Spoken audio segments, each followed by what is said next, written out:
প্রিয় দেশবাসী, আমি জানি আগামী জাতীয় নির্বাচন কখন হবে সে বিষয়ে সিদ্ধান্ত জানার জন্য রাজনৈতিক দল ও জনগণের মধ্যে বিপুল আগ্রহ রয়েছে। আমি বারবার বলেছি এই নির্বাচন ডিসেম্বর থেকে আগামী বছরের জুনের মধ্যে অনুষ্ঠিত হবে। এই সময়ের মধ্যে দেশের নির্বাচন উপযোগী পরিবেশ সৃষ্টির জন্য যা যা করা দরকার সরকার তাই করছে। এখানে মনে রাখা জরুরি, বাংলাদেশ স্বাধীনতার পর থেকে যতবার গভীর সংকটে নিমজ্জিত হয়েছে তার সবগুলোরই প্রধান কারণ ছিল ত্রুটিপূর্ণ নির্বাচন। ত্রুটিপূর্ণ নির্বাচন প্রক্রিয়ায় বারবার ক্ষমতা কক্ষিগত করার মধ্য দিয়ে একটি রাজনৈতিক দল বর্বর ফ্যাসিস্টে পরিণত হয়েছিল। এই ধরনের নির্বাচন যারা আয়োজন করে তারা জাতির কাছে অপরাধী হিসেবে চিহ্নিত হয়ে যায়। এমন নির্বাচনের মধ্য দিয়ে যে দল ক্ষমতায় আসে তারাও জনগণের কাছে ঘৃণিত হয়ে থাকে। এই সরকারের একটি বড় দায়িত্ব হলো একটি পরিচ্ছন্ন, উৎসবমুখর, শান্তিপূর্ণ, বিপুলভাবে অংশগ্রহণের পরিবেশে একটি নির্বাচন অনুষ্ঠান করা, এমন একটি নির্বাচন আয়োজন করা যাতে করে দেশ ভবিষ্যতে নতুন সংকটে না পড়ে। এই জন্য সবচেয়ে বেশি গুরুত্বপূর্ণ হলো প্রাতিষ্ঠানিক সংস্কার। যেই প্রতিষ্ঠানগুলো নির্বাচনের সঙ্গে সরাসরি জড়িত সেগুলোতে যদি সুশাসন নিশ্চিত করা না যায় তাহলে ছাত্র জনতার সকল আত্মত্যাগ বিফলে যাবে। সংস্কার, বিচার, নির্বাচন এই তিনটি ম্যান্ডেটের ভিত্তিতে আমরা দায়িত্ব গ্রহণ করেছিলাম।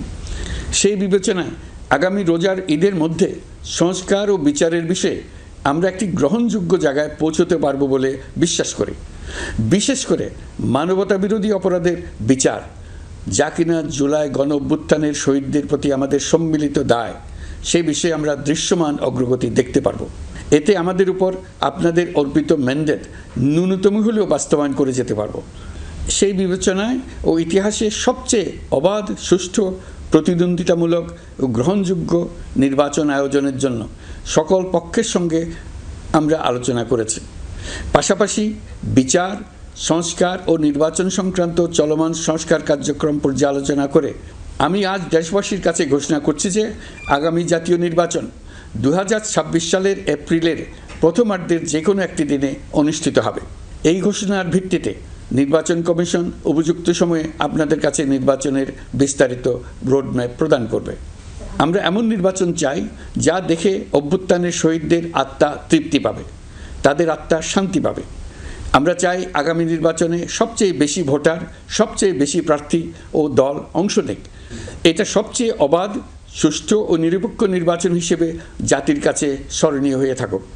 1.5 যুগ পরে দেশে সত্যিকারের একটি জনপ্রতিনিধিত্বশীল সংসদ গঠিত হবে। বিপুল তরুণ গোষ্ঠী এবার জীবনে প্রথম ভোট দেওয়ার সুযোগ পাবে। এসব লক্ষ্যে প্রয়োজনীয় সকল পদক্ষেপ নেওয়ার জন্য আমরা জাতির কাছে অঙ্গীকারবদ্ধ।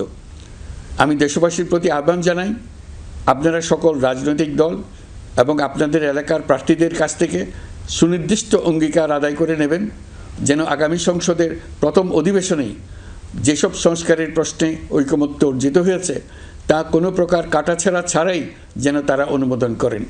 আপনারা ওয়াদা আদায় করে নেবেন যে তারা বাংলাদেশের স্বাধীনতা, সার্বভৌমত্ব, আঞ্চলিক অখণ্ডতা এবং জাতীয় মর্যাদার প্রশ্নে কখনো কোনো প্রকার আপোষ করবেন না এবং দেশের বাইরের কোনো শক্তির কাছে দেশের স্বার্থ বিকিয়ে দেবেন না।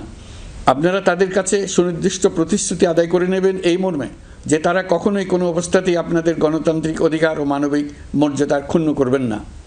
আপনারা তাদের কাছে অঙ্গীকার আদায় করে নেবেন যে তারা সম্পূর্ণ সততা ও স্বচ্ছতার সাথে দেশ পরিচালনা করবেন এবং সকল প্রকার দুর্নীতি, দলীয়করণ, টেন্ডারবাজি, সিন্ডিকেটবাজি, চাঁদাবাজি, সন্ত্রাসী কর্মকাণ্ড ইত্যাদি গণবিরোধী কাজ থেকে নিজেদেরকে সম্পূর্ণভাবে মুক্ত রাখবেন।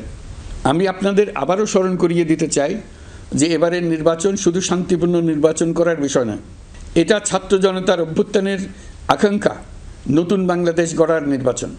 এই নির্বাচনে পরিচিত দলগুলিই থাকবে, তাদের পরিচিত মার্কাগুলিই থাকবে, কিন্তু ভোটারকে বের করে আনতে হবে যে এই মার্কার পেছনে আপনার কাছে ভোট প্রার্থীরা কে কতটুকু নতুন বাংলাদেশ গড়ার জন্য প্রস্তুত, কে কতটা প্রতিজ্ঞাবদ্ধ। আমরা যারা এই নির্বাচনে ভোটার হব তারা অত্যন্ত সৌভাগ্যবান এবং সৌভাগ্যবতী। আমরা একটা অনন্য ঐতিহাসিক ভূমিকা পালনের সুযোগ ও দায়িত্ব পাচ্ছি। আমরা জাতির নতুন যাত্রাপথ তৈরি করে দেওয়ার দায়িত্ব পাচ্ছি। আমরা নতুন রাজনৈতিক সংস্কৃতি সৃষ্টির মহান সুযোগটা পাচ্ছি। আমাদের সুচিন্তিত ভোটের মাধ্যমে নতুন বাংলাদেশ নির্মিত হবে, শহীদদের রক্তদান সার্থক হবে। আশা করি বিষয়টা নিয়ে চিন্তাভাবনা করেই সবাই ভোট কেন্দ্রে যাব এবং দৃঢ়প্রত্যয়ে ভোট দেব। এখন থেকে ভাবনা চিন্তা শুরু করুন, আলোচনা শুরু করুন। এখন থেকে আপনাদের ভোটের গুরুত্বটা বুঝে নিন। আপনার এবারের ভোটের গুরুত্ব ঐতিহাসিক মানদণ্ডে দেখা হবে। প্রিয় দেশবাসী, আমাদের সবসময় মনে রাখতে হবে, পতিত ফেসিবাদ ও তার দেশি বিদেশি দোসররা নতুন বাংলাদেশ গড়ার সম্মিলিত প্রচেষ্টাকে পদে পদে বাধাগ্রস্ত করার চেষ্টা চালিয়ে যাচ্ছে। তারা নানামুখী অপপ্রচারে লিপ্ত। তারা সবসময় চাইবে জুলাই অভ্যুত্থানের মাধ্যমে তৈরি হওয়া জাতীয় ঐক্যের শক্তিকে পরাভূত করতে, গণতান্ত্রিক আকাঙ্ক্ষা বাস্তবায়নের প্রচেষ্টাকে লাইনচ্যুত করতে এবং বাংলাদেশকে পুনরায় করায়ত্ত করতে। আমি আগেও বলেছি, আজ আবারও বলছি, আমরা একটা যুদ্ধ অবস্থায় আছি। এখন আমাদের একতাবদ্ধ থাকতে হবে যে কোনো মূল্যে। পরাজিত শক্তি এবং তাদের সহযোগীরা ওত পেতে বসে আছে আমাদের ছোবল মারার জন্য, আমাদের অগ্রযাত্রাকে রুখে দেওয়ার জন্য। আমরা তাদের কিছুতেই এই সুযোগ দেব না। আসুন আমরা আমাদের সম্মিলিত প্রচেষ্টায় প্রিয় মাতৃভূমির স্বাধীনতা, সার্বভৌমত্ব, আঞ্চলিক অখণ্ডতা ও জাতীয় মর্যাদার বিরুদ্ধে যে কোনো আঘাত প্রতিহত করার উদ্দেশ্যে প্রতিরোধের ঐক্যবদ্ধ সুদৃঢ় প্রাচীর গড়ে তুলি।